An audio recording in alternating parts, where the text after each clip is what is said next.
Parents strongly caution the following programs are intended for mature audiences over the age of 18. These programs may contain some material that many parents would not find suitable for children and may include intense violence, sexual situations, coarse language, and suggestive dialogue.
Well, here we are again, ladies and gentlemen. Yes, Dirty John, my headphones sound appropriate. I'm going to say they sound appropriate. I also notice I never say I say I'm going to be happy with this decision. You say mum, too, instead of mom. Well, that's pure. Mum. It's puritanical. It's from growing up on the East Coast. Mum.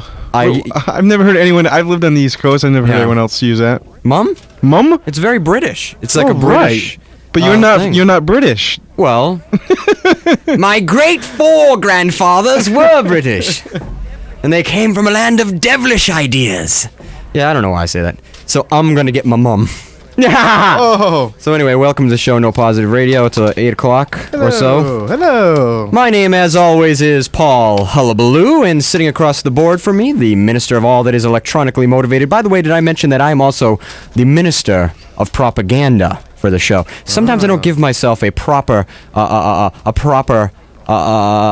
title. Yeah. I was going to say disclaimer, and that has absolutely nothing to do with what I'm talking about. You okay? You with it today? Yeah, I'm about to be. Ready here, so I'm going to get with it before I introduce you. Oh yeah, you got the. Those are my keys you're hearing. Aye, aye, ching ching too, in the duty, in the duty, in the duty, in the D, in the do. Ladies and gentlemen, I'd like to introduce you to my drink for the hour, and here's a hint as to what it is. Shh. Hold on. This thing is dull. Oh, that sounded good. That was like almost like a sound effect. That was great. But that was real. Yes, ladies and gentlemen, I have Coca-Cola in the glass bottle today. Tastes so good in the glass. Hold on, let me try it. Let's hear that.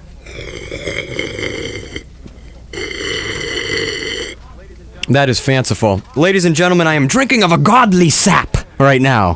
Coca-Cola in the glass bottle has to be the most fantastic sensation for your tongue and your palate the world has ever known. Outside of lands of devilish ideas such as Great Britain and beyond. I don't know. I want to start off. While I'm feeling good right now, I'm just going to jump right into the heart of the matter here. We got a couple things to do, a few things to talk about today.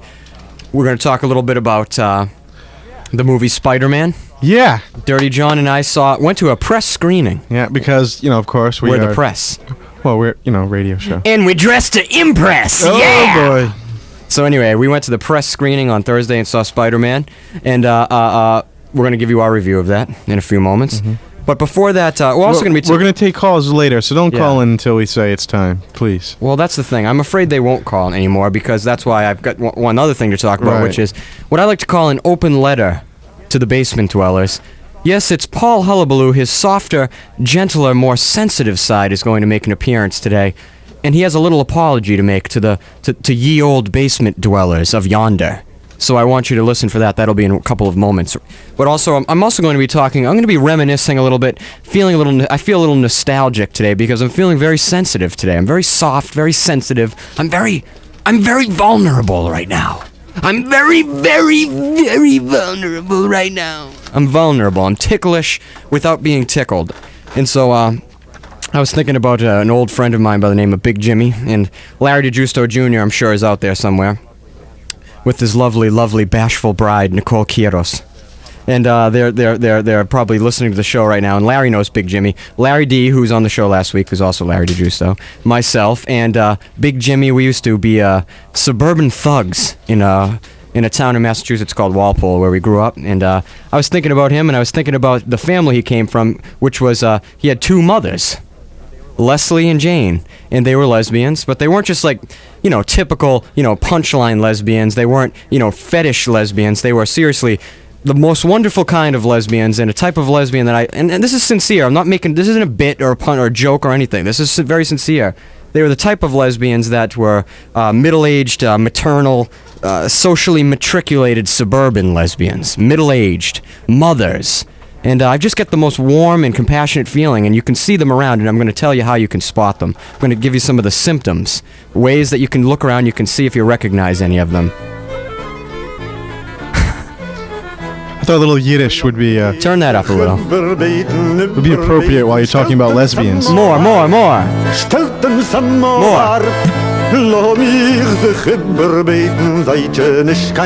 know what, let's just talk about lesbians right now. How do you have Yiddish and not actually just jump into the subject?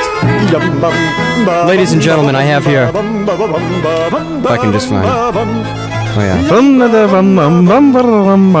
Like I said, Big Jimmy, and his mother's name was Jane, and she was one of the most wonderful, liberated human beings I seriously, and I mean that this is all very sincere, honestly, that I've ever met in my entire life. And just a beautiful, humble, warm-hearted, and decent woman with this little core group of middle-aged, maternal, socially matriculated suburban lesbian friends. And, we were like 16, maybe 17 years old or 18 years old at the time, and hanging out with them, and they would always slip us Heinekens. And Jimmy lived right near this old graveyard in South Walpole with a swing set near it in a little elementary school. We used to travel over there at night and walk over there and drink bottles of wine and crash the bottles over gravestones and roll around in the ground, just so happy that we knew middle-aged lesbians. Wow. And Jimmy was raised really well. Jimmy was one of the most eccentric yet one of the most interesting and genius-oriented kids like I grew up with, or I probably will ever know even as an adult. Jimmy was way ahead of his time. We were 13 years old. That kid's reading William S. Burroughs and all that stuff, and I think it's really because he came from such a liberal, liberated family. His dad's a biker and used to be a part of a biker gang, right? And his mother was a lesbian. Wow. So is still, yeah. She's a wonderful and beautiful woman. And having grown up around them, I started to, develop a love for that what's the word? Not stereotype, but that archetype of woman. How can you tell? What? How can you tell if someone's a well, I've actually figured out middle-aged lesbian. I figured out an equation for actually identifying one of these women, so as to adhere yourself to them emotionally. Because if you actually are lucky enough to have one around you in life, you should try to find a way to get a hug or get a kind look or a kind glance from them. So I've got some ideas, some reasons of some ways, some symptoms, some ways that you can identify one just in a crowded room, for instance. Ladies and gentlemen, first off, the middle-aged, maternal, socially matriculated suburban lesbian, they all have a preternatural affinity for small show dogs and dog breeding, not to put too fine a point on it. They love them. Welsh Corgis, I'm going to tell you, is the show dog of choice for the middle-aged, suburban, socially matriculated lesbian. And they have such a love for them. And they'll always have photographs of themselves where the one day of the last decade that they wore lipstick and eyeshadow, holding the little corgi on their lap at one of their dog shows. Beautiful. It's a beautiful image. Jimmy's house was literally, there had to be at any given time 25 Welsh corgis. And we have some in the studio right now. Let's hear them again. Where are they? Where are the Welsh corgis? I want to hear the Welsh corgis. A little loud. Now let's let the audience get a taste of it. Come here. Come here, doggy. Doggy. Here, Fido. Hey, Yappy. Here, Spot. Yappy. Rover. Hey, Yappy. Hey, Fat Dad. Come here, Fat Dad. Come here, Fat Dad. Get over here, Fat Dad. Come on, Fat Dad. Come to Papa. Bring Fat Dad your sandals. Anyway, I got another way you can identify them. This particular species of American lesbian, they always have framed photographs on their walls of other people's children. That's what I love. I love that. This is the pool boy's sons. Look at them. This one, little Jimmy, he's a whiz at T-ball. He's totally fantastic at T-ball. I don't know why I'm giving them the New York gay guy voice, but for some reason, that's my interpretation. And they usually have a strange and noble affinity for Disney Hummels. A little more Yiddish to beat the point home.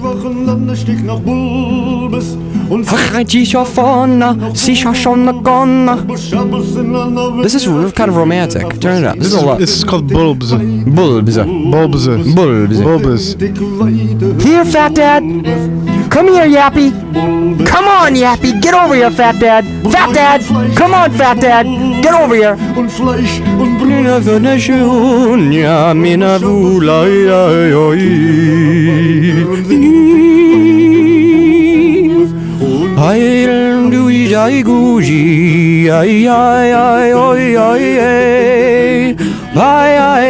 I'm the fiddler on the roof, and I fiddle all the fiddling day.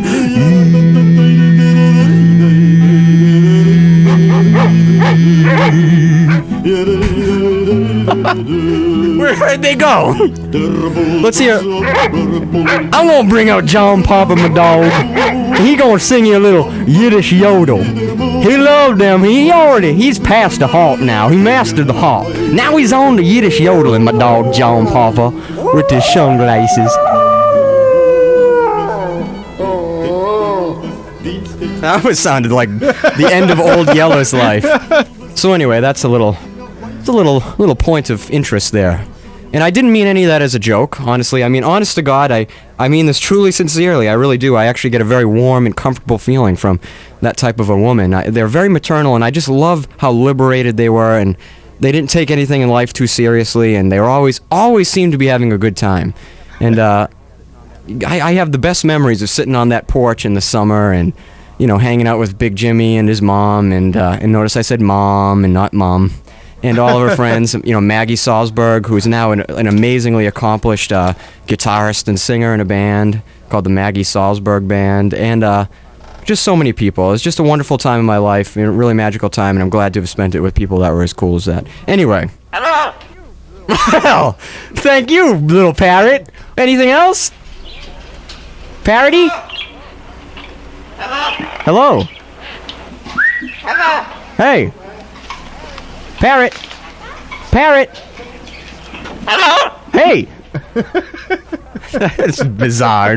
Kind of frightened Bill out of the room. He couldn't even hear it. Now here's my other quick thing I want to get out. Yeah, get it out. Ladies and gentlemen, over the last couple of weeks, I know that I've probably come off as very venomous and angry, and that's because I've been filled with anxiety for a number of reasons, one of which was I was involved in a project that I had mentioned to you guys a number of times about, but didn't really give many details. There was a documentary that was filming about the history of punk, and made by a very talented filmmaker by the name of Justin Lundstrom. And he had asked us to be a part of this documentary, and we said, we would at first, but just, the age-old artistic problem of creative differences came about. Not yet, though, Dirty John. In a few minutes. Sorry, ladies and gentlemen, little inside joke. So, we're not making the film anymore, but I had a lot of anxiety because I didn't feel like I was presenting myself appropriately, and I don't know, it's a long story, but anyway, I want you all to know that I'm very sorry if I've been mean to you or if I've been abrasive and rude. A lot of people that I love dearly and are very close to me, including Dirty John Winterbottom, have been a little bit nervous lately because the show's been very intense, and you know what, I don't particularly frown on anything that's gone on in this radio show lately, and I certainly don't regret any of the directions we've gone in, but I just feel like maybe I was a little too hard on you guys, and I actually asked one of you to kill yourself with a plastic spoon.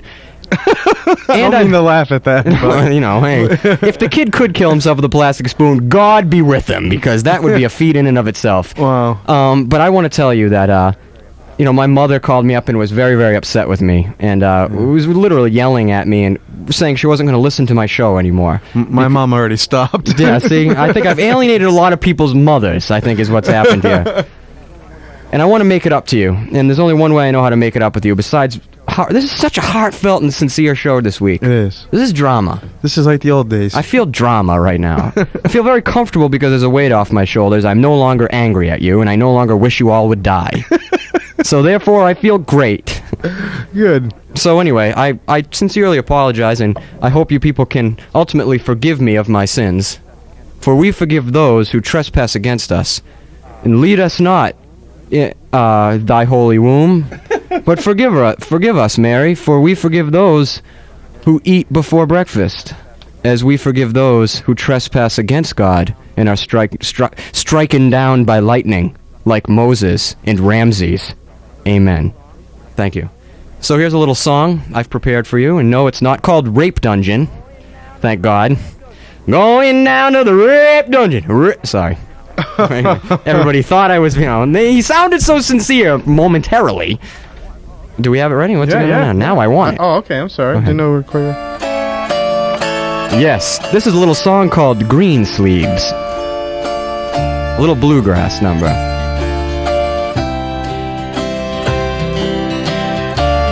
Okay, ready?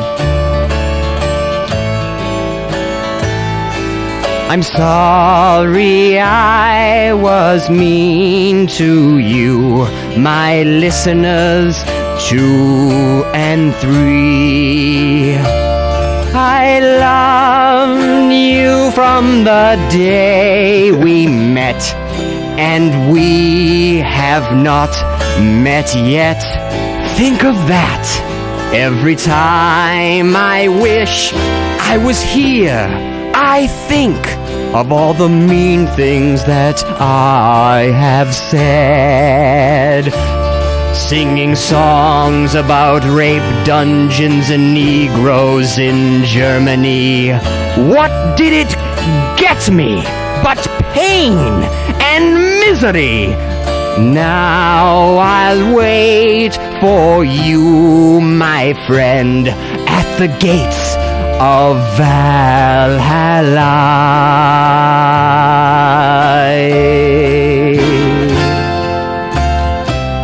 And now a word for you, ladies and gentlemen. This is from my heart. My heart is speaking to you when I tell you to please forgive me. I'm only human and I was born to err. Please, I ask of you as a public service announcement, come back to the flock. Don't abandon me in the middle of the ocean in shark-infested waters. Here we are again now. Thank you. I appreciate your support, ladies and gentlemen. That's a heartfelt applause. I'd like to also applaud you. However, I'm going to enjoy being applauded instead. Thank you. Thank you. Yes, I'm glad that we're all on the same page again. Thank you. Honest to God, it's too friggin' kind. Am I being too sincere? Is there too much sincerity? Can there ever be too much sincerity? Bill Parker, please come here for a moment. Bill, I want to ask you your honest opinion, because you've looked horrified the last 3 goddamn weeks. Do you sense not only sincerity, but do you sense a real, true redemption beginning here? You say so. Bill Parker, that's a testament for the ages right there. Dirty John, your thoughts?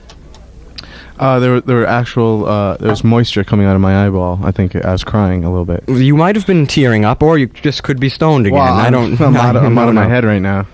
Here's a good little anecdote for you people. Dirty John, who has grown up the hippie of all hippies and crazy and fairly sick-looking normally, I got to his house today, and he looks like a young urban professional suddenly. His hair is coiffed and trimmed and combed to the side and parted evenly.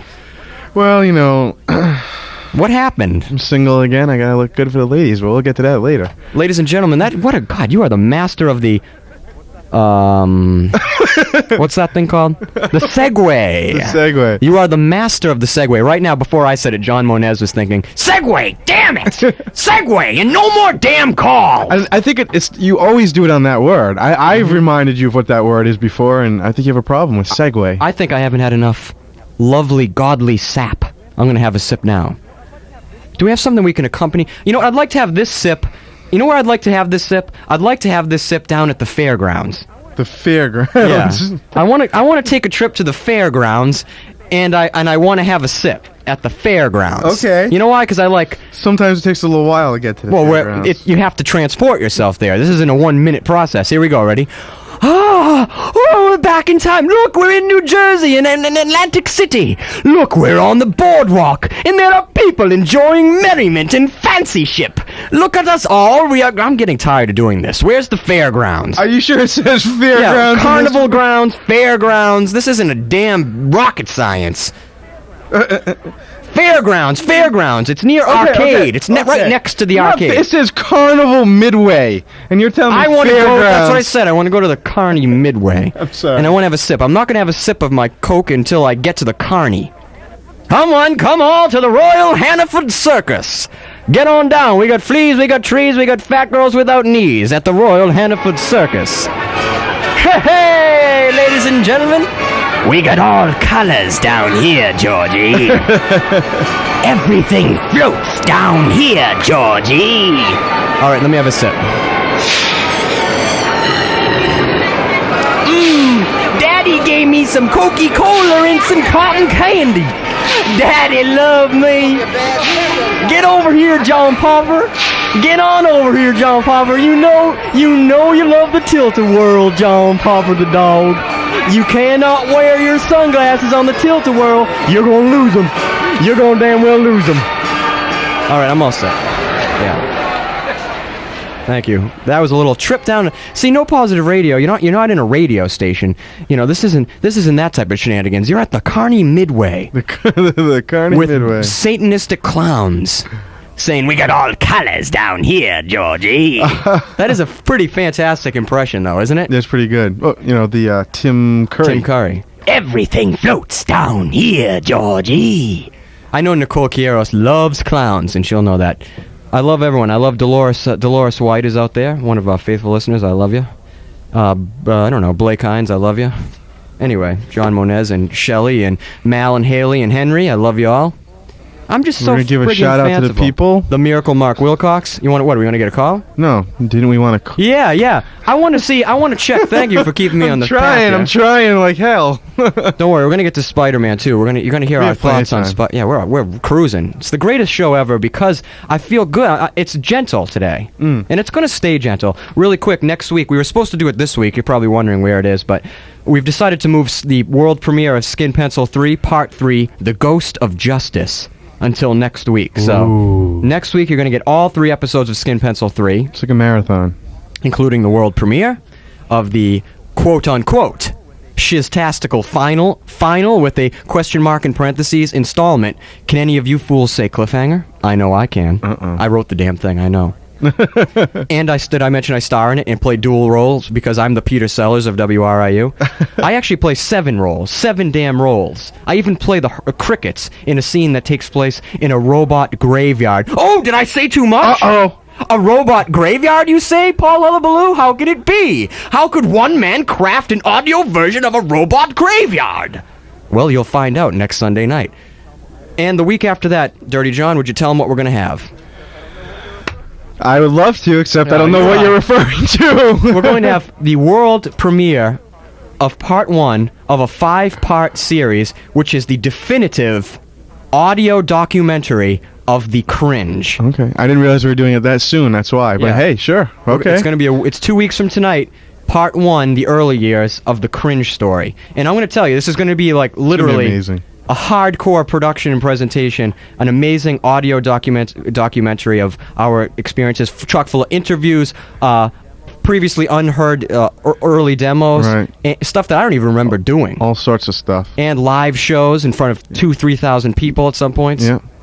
The Cringe, an audio documentary, part 1 of 5, premiering 2 weeks from tonight, and next week's Skin Pencil 3-3.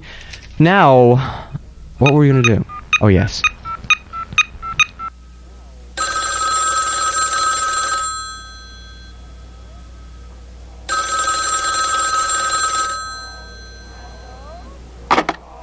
Hello?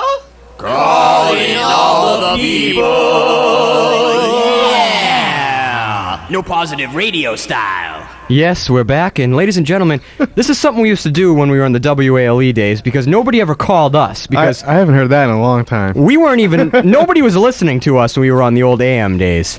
Now we've got this worldwide, phenomenal, ever-reaching audience, and I love your calls, and we're going to be taking your calls because we have a segment that I need your participation in shortly. However, right now we're going to call somebody.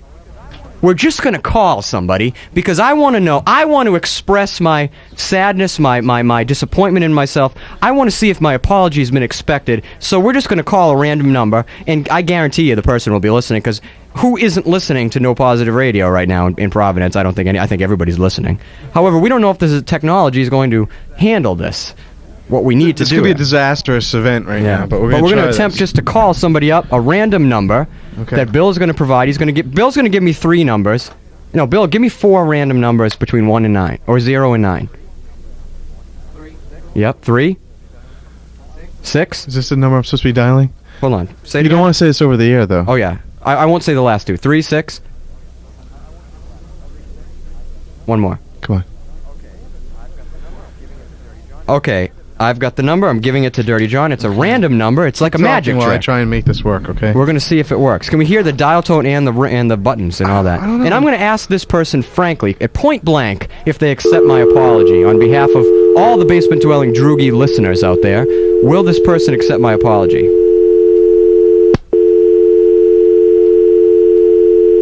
I think it's working. Maybe it isn't gonna work. This whole bit could be in vain, frankly. Is it working? I think so. Well, all I'm hearing is an obnoxious dial tone. Okay. Sorry. Hold on. Hold on. You keep talking. I'm going to get this working. Yeah, it's simple. Chat 'em up. I'm a chatty friggin' Kathy. Oh, great. Well, so we got star 69. No Positive Radio. Hello, No Positive Radio. Okay. Well. Now somebody's playing mystical games with us here. So that's the line. We're going to try one more time. I don't want to ruin the momentum. If not, this whole bit goes up in flames, and F me, because I don't care. I'm hearing buttons. I don't know if you people, but Dirty John's diligently dialing. Dirty John, just say hello. Can we put you... Oh, there we go. Sounds like we're in hyperspace. Dirty Elliot, Weird. Huh? I am 21B. I don't know. Come on, pick up. I don't... it's going to be a machine, as always. That's weird. Someone's calling on the other line. You want to... Yeah, check it. They could be screening. God damn. All right, one more try. This is it. One more try. Ladies and gentlemen, I know if there's one thing we're good at here at No Positive Radio, it's spoiling our momentum. Okay, let's try that. No Positive Radio. Did you just receive a call from me? Hello? Are you there? Is everybody in? Is everybody in? Okay. Try one more call real quick. Okay, just random? Just random it up. Go try a 435. No, try 383, which is a Cox Cablevision number, and I'm signaling in sign language the new numbers. Yeah. There it is. 44, and I'm not going to tell you the end. Is it ringing? I don't hear it. Hang on. What is that? There. It's okay. You know, this is ridiculous. They're so... Hello?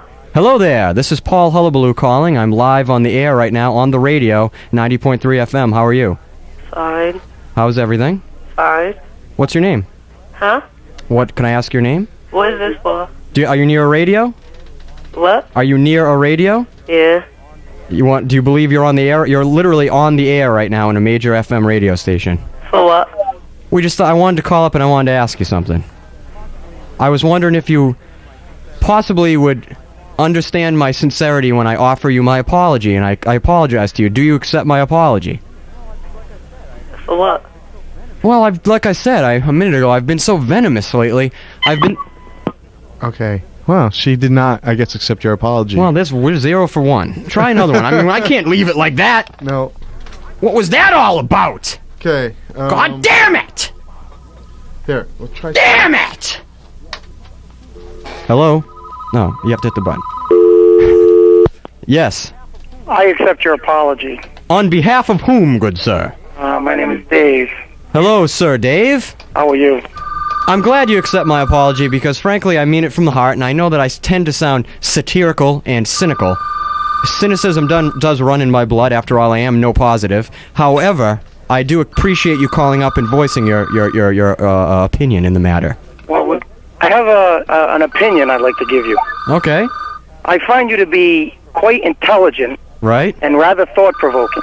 Really? But you do become quite bitter at times. Do I? Extremely. You know, I agree with this man. And just a tad pompous. Ooh. I've been told that before. It actually was the Crown Prince of Turkey once told me, Paul, you know, you're better than me in all ways, shapes, and forms. But, however, I must say you're pompous, and suddenly I'm in a robot world. Did that screw things up? Now I'm talking to Dirty John. I was just trying to get on the air because no one can ever hear me when I'm on the mic. Ladies and gentlemen, conference call for Paul Hullabaloo. Hey, what's going on again?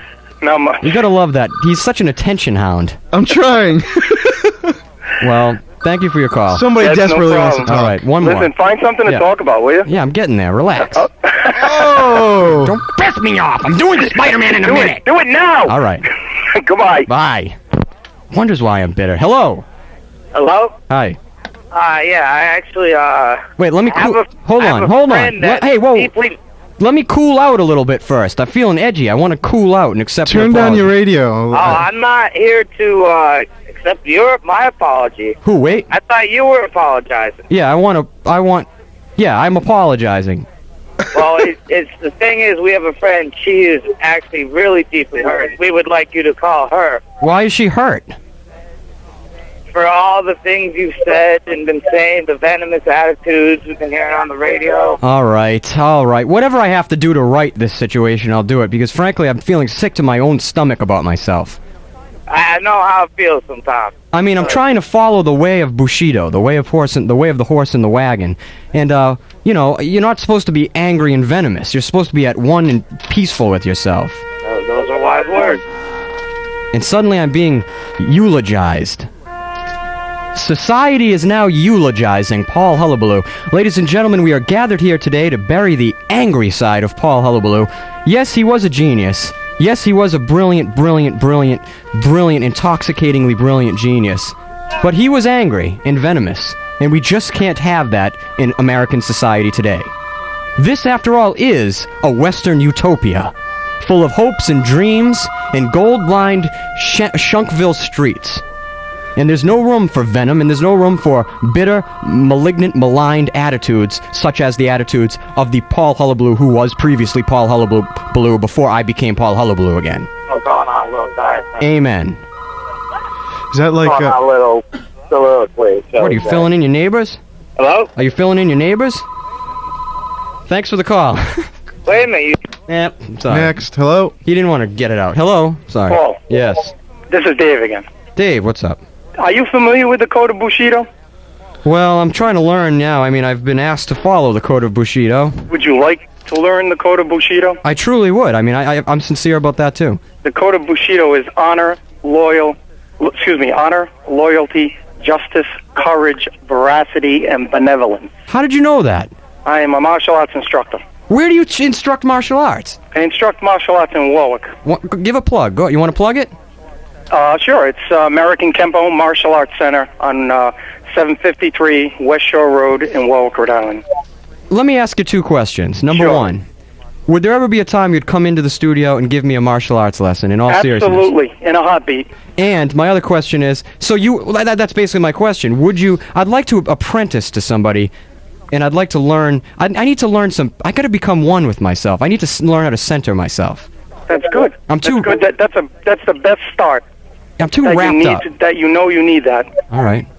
You probably think I'm full of horseradish, but I'm being... No, I don't. I take people for face value until they prove me different. All right. What I'm going to do is I'm going to put you over to Bill Parker, and you're going to give Bill Parker your information. I got some paper here, too. Sure. And I mean this seriously. I'm going to get in touch. You can come down to the station. We'll do a whole thing with you. An interview All right. and, maybe perhaps a martial arts lesson for Dirty John and myself. Okay. All right. Dave, thank you. No problem. I'm going to send you over to Bill. Sure. Bye. All right. We're going to go on to Spider-Man right now. We'll take some more calls. I had another good segue. What? I was going to say, when Go you're ahead. talking about burying the mean Paul Hellbills, like the Incredible Hulk, like the Dr. Banner one out here. Yeah, I used to be full of green, purple-panted rage, and now I'm feeling much more just like an average, everyday comic book scientist who was not exposed to gamma radiation. Right. That's it. I'm not going to BS you people. I used to be the Incredible Hulk. Now I'm just Bruce Banner's girlfriend, Betty Ross.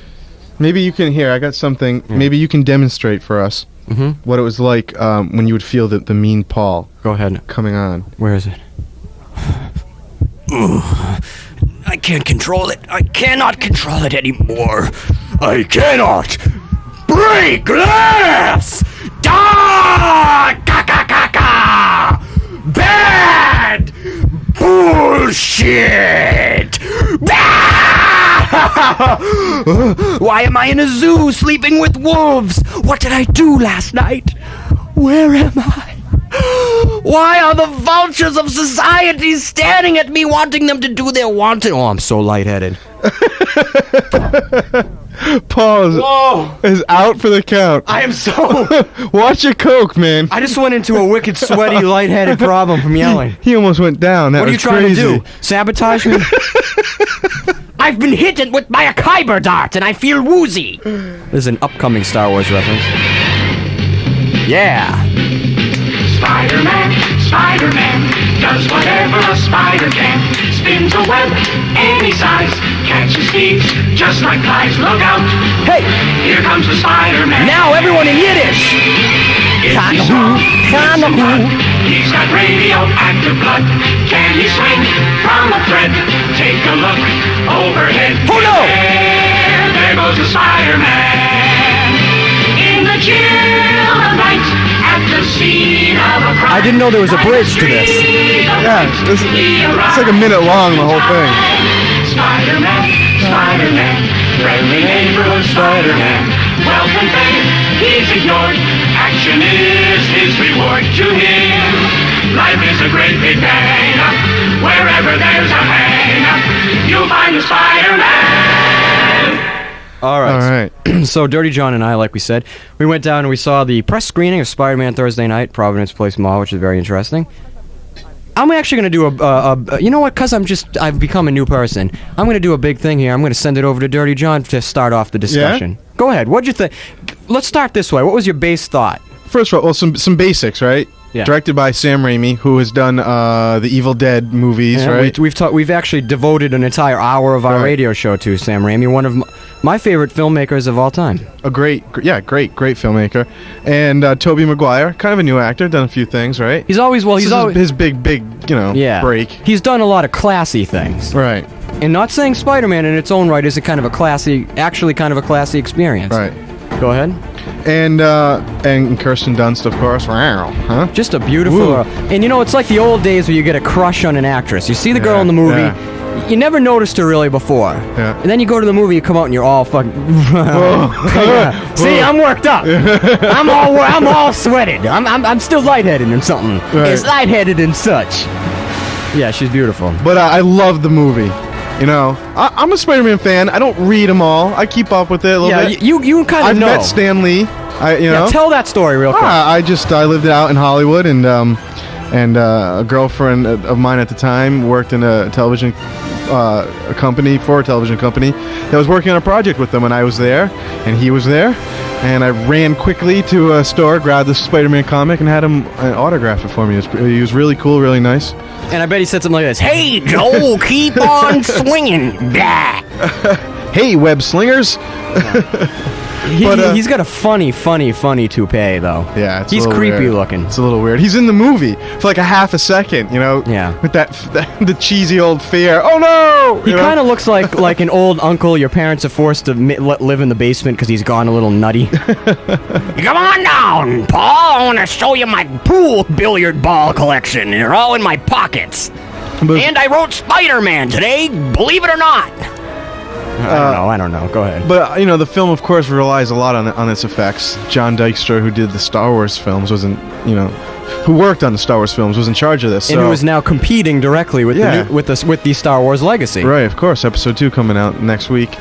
There were a few effects in the beginning that looked a little weird. I got a little worried. Yeah. Can I just say, here's the thing. You know, for a movie that you think going in, this movie is going to be something that relies totally on effects. Right. We're so, like, you know, accustomed to expecting these movies to only be one-dimensional. Like, all right, it's going to be cool to see him swinging through the streets and all that stuff. Yeah.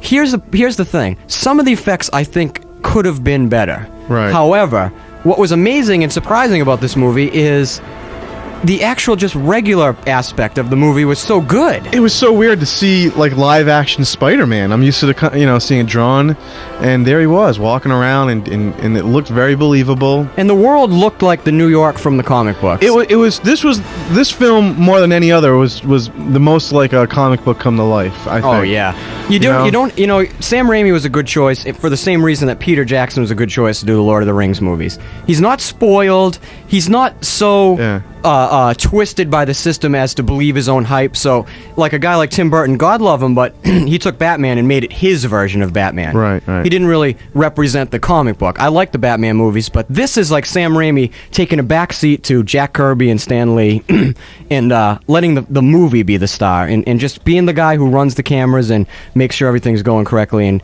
you know, in all that. So that was what was very impressive, and that's what I love about Sam Raimi. He's always been that way. He's got a lot of style, don't get me wrong, but he doesn't mind sacrificing himself as like the grand wizard of it all in order to just let the movie speak for itself. Dirty John? I want to ask mention you, Kirsten Dunst yet? Very beautiful, very beautiful.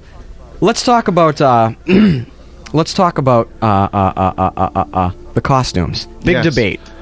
Big debates. In terms of what exactly? Well, leading up to the movie, you know, the first time you see, if you're Dirty John and I are fanboys, geeks, whatever you may call us, and we're online every day, like detectives searching for information about movies coming up, and you know, it's just what we do. It's a hobby. Even though some of our closer friends, Mark, Grill, like to jab us in the side for it, but we're pretty fairly obsessive. And you know, the first time you saw the costume for the Green Goblin, I remember I was mortified. Yeah. I didn't know what to make of that. It's like a Power Ranger. It's because that's a very different take from the comic. You know, a man who was literally transformed, and this is a costume. Yeah, and I thought that it worked though. Strangely enough, it did. You know, they molded the old goblin face into the mask. You know, pretty much. Now, in the comic books, was he actually a goblin? Did he turn into a goblin? No, he was the same type of... Yeah, well, I mean, a scientist who drank his potion and turned him into what looked like a goblin. I mean, I don't think he was supposed to be literally Would he go back goblin. and forth? Like, was he like the Hulk? No. He was the goblin. Yeah, yeah, this is like they play it off like a multiple personality disorder, like, you know, voices in my head thing where the scientist played by Willem Dafoe and the goblin, obviously, but he hears the goblin's voice and is beckoned to do wrong and fight against all that. But he does get the superhuman strength. Yes, he does. They both do. Yeah. And I had always forgot. I remember we talked about it on the way out. I always forgot that Spider-Man had superhuman strength. Well, if you remember in the beginning of the movie when they're in the lab with all the spiders, they go through and talk about the powers that or like the strengths of each spider, which was eventually put into the one that bit him. Absolutely. And one of them was the incredible strength that it could carry like something crazy like 12 times its own weight or something. All right, so we're definitely here saying, Dirty Johnny and myself saying, this is definitely a great film. More than just a good comic book film, this is like just a good movie. Yeah. And you know what really struck me is it's a very innocent movie. Like, it feels like movies that, you know, that movies that aren't made anymore, which is, it almost feels like kind of goofy at times. Like not weird goofy. No, but kind of like... Well, Spider-Man's a very goofy comic as well. Like I mean, he's always saying one-liners and... It's almost like a 1950s kind of like human relations, like the way people relate with each other and families, and the way he's innocent about liking a girl. Like, everything's too fast-paced and cynical and things like that nowadays, and this is a movie that like harkens back to kind of a more gentle time, and I think that's why it's striking a wicked chord with people. Except for the Macy Gray. I was just gonna say the Macy Gray cameo. Let's talk. It's a little weird. At least it was short. How about we talk about the caca column here? Yeah, the caca column. There were a few caca things about this movie. Of course. You know, the retarded, whatever she is, she's like a soul singer or R&B singer. I don't know. She's crazy looking. Macy Gray.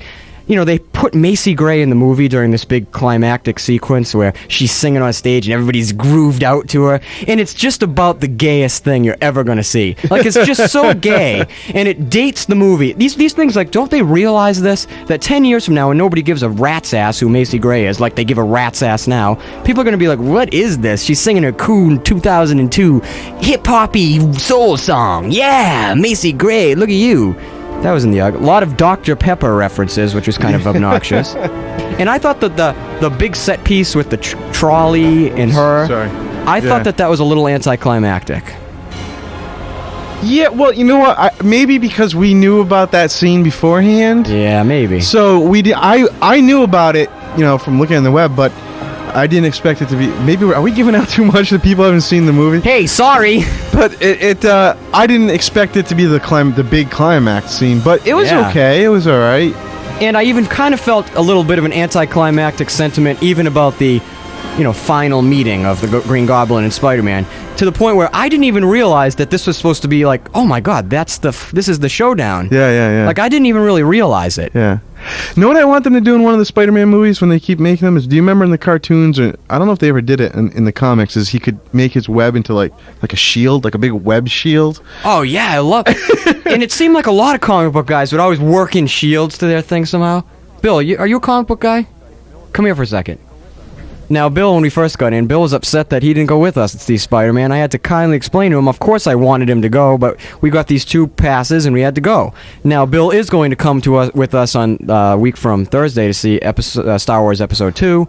Bill, what is your gut feeling about Star Wars Episode 2 right now?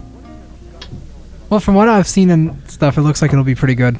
Better than the last one, at least. Yeah. Much better than the last one. I kind of get like that type of a vibe. Like, I don't think it's going to be perfect. I don't think it's going to be one of the original films, but I think it's going to be redeeming. Yeah. And you know what? Isn't redemption the theme of today's show? Whoa! Cock in the Fuji! Gotta do-do! What is this? Wait, listen. If there's ever any singing. Gotta go with my pelican, gotta go with my albatross, my pelican, my big beaked pelican. Oh, go, I don't want no Macy Gray. I had to. Go, blast it one time, go ahead. Yeah! I hope we see Spider-Man floating around the city. He loves Macy Gray and he's drinking Dr. Pepper. Have you seen the obnoxious Reebok ads, though, for Spider-Man, with him wearing Reebok sneakers while he's, like, on the wall? And it's like, oh. What planet do these people think that we live on? But, you know what, don't be distracted by what we're saying here. I'm just being critical. Right. Truth of the matter is, when you look at it as a whole and you walk out of the theater with a particular feeling and a particular vibe, at least for Dirty John and myself, and I think many people out there who maybe like you, probably a lot, judging by the money it's making so far, I guarantee a lot of you out there have already seen it. Let's take one call right now. Somebody who's seen Spider-Man that would like to call in and give their quick 1-minute review, you've got a chance to right now. 792-9030. 792-9030. I don't know, I liked it. I liked it. I thought it was really good. I'd watch it again. Oh, I'd watch it many times. I love it. I loved it. I judge things like that when I walk out like, do I want that? Will I buy that DVD? Let's take this. And I would buy this DVD. No positive. Hey. What's up? Hey, I saw Spider-Man Friday. What'd you think? It was awesome. Yeah, it is pretty good. Yeah. I thought, I'm used to being let down, so I figured it's probably going to be fun, but I'm going to walk out of there with my clamshells in my hand. You know what I mean? Yeah. I don't know how you know what I mean, because I don't even know what I mean right now. But I thought, like, when the Goblin got hit at the end, that was just in the wrong area. Yeah, what was up with that? Let's not give away too much, but... I know, he got hit, like, low blow, man. It's kind of like, weird. Yeah. If you haven't seen it, ladies and gentlemen, and you see it, there's just a bizarre wave dealing with the Green Goblin. I don't know, kind of weird. And I didn't like how his mask didn't move and stuff. And you could kind of his face was mounted, and then he didn't talk and stuff. Yeah, I didn't really like that you could see his face. And you know what I kept thinking through the movie? You know, if I was Peter Parker, I would recognize the Goblin's voice as Norman Osborn. You've been around him every day of your life. Wouldn't you recognize his voice? He wasn't even changing his voice. Yeah, like when he said he knows who I am, I was like, what? Yeah. Didn't you already know? And Mary Jane doesn't recognize Peter Parker's voice, her lifetime neighbor, and he's not disguising his voice. Yeah. Come on. these are some of like the worst parts of the movie. And she saw him kick ass with a spider web hanging out of his wrist in the high school that day. She sees Spider-Man. She doesn't figure it out. I know. I was like, when that fight scene in the school was pretty cool. Though. Yeah, I hated this movie. No, I'm just kidding. All right, thanks a lot, man. All right, see you later. Bye. All right, one more, and then we got to move on to the Dirty John thing. Hello. Hey. What's up? Not too much. Did you see the movie? Yeah, dude, it was good. Yeah, I liked it too. If you were to give it a between a 1 and a 73, what would you give it? You sure? Hit me with it. All right, 69. No, 420 Club. It was good, dude. It was a good movie. I know, it was good. It was a lot of fun. That's the. I hate to use this saying; it makes me feel like a jerk. But at the end of the day, that's all that really matters, right? I don't know. It was a little disappointing. We could have had some venom in there, but. I was, Dirty John and I were talking about that this afternoon. And I'm thinking, well, they've got plenty. I'm sure they're going to make 13 movies, so eventually it'll get. By the time they get to Venom, it'll suck. Hope so. Definitely a good introduction. I don't know. I guess it could be a good franchise. They always find a way to spoil it. Let's get Joel Schumacher to make the next one. You know what? Let's dig up Liberace, teach him how to direct movies, and let him direct the new one. It'll be great. We'll get the Rockettes to play villains. It'll be fabulous. Kicking and dancing, and Michael Flatley from Lord of the Dance playing Venom. Fabulous. Ooh. All right, thanks, man. No problem. All right. Here's the thing we're doing right now, ladies and gentlemen. Dirty John, I'm going to send it over to him. I'm just going to preface. Explain it. I got some things to do. Okay. You kind of explain it. Can Come on. What are you working on right now? You working on something? Okay. Dirty John Winterbottom, of course, as probably many of you might know. Maybe you don't. He's in the midst. Honest to God, this is a true story here. He's in the midst of a full-fledged divorce. In the midst, it's practically over. Yeah. It's curtains. It's curtains. Let's see. He went through the phases: denial, crowbar, angry. And then he moved on to 2 ounces of pot a week as opposed to 1. Forgot why he was mad in the first place, and here he is back at the boards. Doesn't even know what I'm talking about right now. Completely confused. I call him Professor Gigglestein. Go ahead. So, what are we doing right now? You want me to introduce it? What we're going to do right now, I was going to say ladies and gentlemen, but frankly, we just want the ladies. This is frankly for the ladies, all right? If there are any women out there who might be interested from hearing his voice and his intuition and his intelligence and his geniosity alone, are there any women out there who would like to call in and try to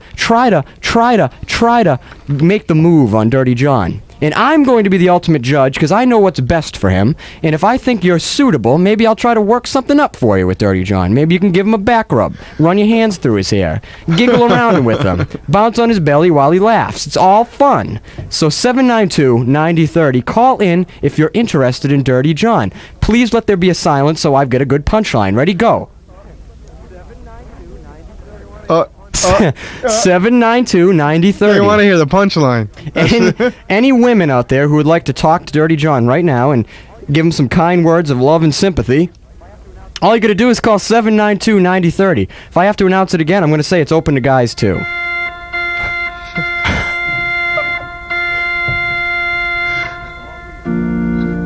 This can be for you. Ready? I'm gonna role play it out right now. Ladies and gentlemen of the jury, we are gathered here today to celebrate a brand new section of No Positive Radio entitled Call Up and Get Married and Ultimately Divorced to Dirty John Winterbottom. He's worth 17 pesos right now. Let me take that back. I got the 20 today. Oh, 20 pesos, and he's got a shilling in his pocket right now. Half a shilling. Which is a pence. And if you call right now, you can talk to him and perhaps get married and eventually get half of that shilling when you divorce him. 792-9030. They would get a quarter of a shilling. All right, anybody call right now. You want to talk about the movie again? Yeah. Whatever you do, just call and I'll will you into talking about what I want you to talk about. 792-9030. Do you have the phone button hit? They would still ring. 792-9030. They don't want to call at all. What did I just do wrong? What about the guys? Any guys out there? He's not picky. Oh, there we go. It's Jimmy. Hello. Hello. Hi. Hey, I just called about Spider-Man, but I feel bad that no one's calling you, so I'm calling you back. There's someone on the other line. Let's get that one. Thank you. Oh. You didn't just. No, you didn't. Yeah. Oh man. No, I didn't. They were gone. No, you cut them off somehow. No, I didn't. You didn't want to be. You didn't want. That's what you do. You stand in your own way. You don't really want to meet a girl, do you? Switch the lines. No positive. Oh, hey. Oh, hi. Hi. Yeah, this is Jackie, and I was just calling because I thought I was supposed to marry Dirty John. Whatever happened with that? Well, I mean, I guess you can have him if you don't want me. I mean, I suppose it's all right. Well, I thought it would be like a triple wedding. A threesome. Yeah. Polygamy? You, me, Dirty John in a hotel room in Cuba. What do you think? That's great. I'm all about it. How are you? I'm awesome. Ladies and gentlemen, I want to introduce you to the brand new FM program director here at WRIU. She's also the host of Morecore, and here she is, Jackie. Yeah, hi, I'm Jackie, and I'm the new FM program director. That's so cool. Jackie's our boss now. I am. Oh, wait, boss. then we can't go That's out. so horrible. I can't date the boss, so the boss can't date the employees, right? Can Dirty John date the boss? Well, under my policy, yes. Oh, good. Oh, all right. I don't see anything wrong with like dating my like what would I call you, employees or whatever. Subordinate. Fools. River bait. I don't know. All right, Jackie, thank you. All right. We I love felt you. bad too because no one was calling. Yeah, that's happened sometimes. Yeah. They don't like me. Bye. Bye. Hello. I want to give Jackie the hucklebuck. You want to give Jackie the hucklebuck, you say? He's the reason why Spider-Man wasn't any good. It's because Jackie, basically? And her sparkle eyes? Are you there? Hello. Strange person. Hucklebuck, are you there? Okay. Wow, that was an enthralling conversation. Okay. We have time for possibly one more call. You know, this is going to be... Can we do this call live from the camping, which means we're going to need to hear crickets and such. Yes. Crickets and such. Crickets. And such. Crickets. And such. Do you have any crickets and such? Yes, I do. This next call, 792-9030. You can be the last call. We're going to do it live from a campground. We're going to go camping all of a sudden. Guys, are you ready to go? Wow, that's deafening. Hey, Dirty John. Yeah, man. I'm not scared or nothing, but do you hear something? Dude, I think there's some animals over there. I think they want our food and our garbage. That looks like... What does that look like? A bobcat? Pass me the fluffernutter. Hello? I want some fluffernutter. Pass me... You want a s'more?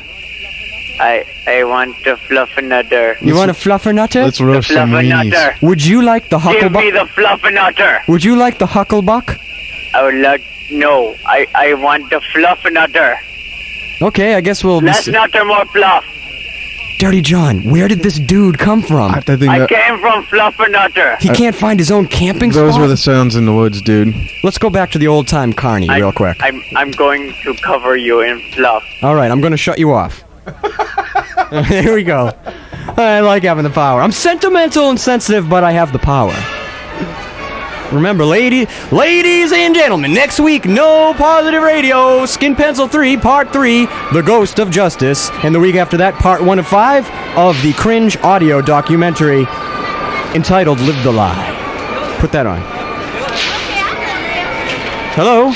Hello. Welcome to the Royal Hannaford Circus. Oh, hello. It's a wonderful time here with you, Paul. I hear the sweet voice of Larry D. How you doing, guys? This is a great show. I want you to know that. Ladies and gentlemen, we got Larry D on the line, of course, one of the affiliates.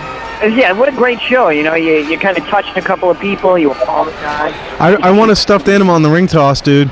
Dirty John just won a stuffed animal in the ring toss. Oh, well, I'll match the one that he keeps under his shirt. Yeah. He's got fighting pigs under his shirt. Angry Star Wars beasts. So, what, you know, why did you guys have to leave the campground? I was on my way there, and then all of a sudden you guys weren't there. Too many people, too many visitors. Well, now we're at the carnival, and this is a great time. And now we're at the end of the show. All right. Well, I just wanted to say hello, and it was a really nice show. I heard all of it. Well, I'm glad. Thank you for calling in, Larry D. All right, buddy, guys. Tell Nicole Quiero, quiero, I say hello. All right. All right. Adios. Bye-bye. Ladies and gentlemen, next week, Skin Pencil 3 Part 3, The Ghost of Justice, and the week after that, first installment of the cringed audio documentary. Dirty John, anything last steps? Is anything to say? No. All right.